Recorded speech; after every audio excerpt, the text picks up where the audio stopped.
એ સાંભળો, આજે kitty party હતી ને તે મારી બધી બેનપણીઓ આવી હતી. તે મમ્મી બહાર બેઠા હતા ને તે એમને નોકરાણી સમજી લીધા. મારો તો ઇજ્જતનો કચરો થઈ ગયો. હવે મારે છે ને મમ્મી જોડે રહેવું નથી અને મમ્મીને છે ને તમે ઘરડા ઘરમાં મૂકી આવો. સારું, તો તાર જેમ લાગે ને યોગ્ય એમ તું કરી નાખજે બસ. સારું. અરે મમ્મી, મારી બધી બેનપણીઓ આવે છે ને તો આ ઘર છે ને નાનું પડે છે, એટલે અમે તમને છે ને ઘરડા ઘરમાં મૂકી આવશું, તમે ત્યાં રહેજો. સારું બેટા.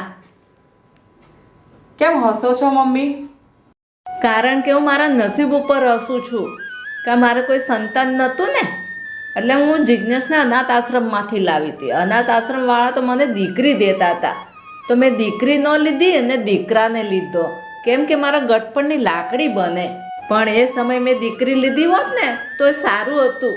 આ સમય મારે જોવો ન પડે, કારણ કે હું જિજ્ઞેશને જ્યાંથી લાવીને ત્યાં જ તમે બે મને રહેવા મોકલો છો.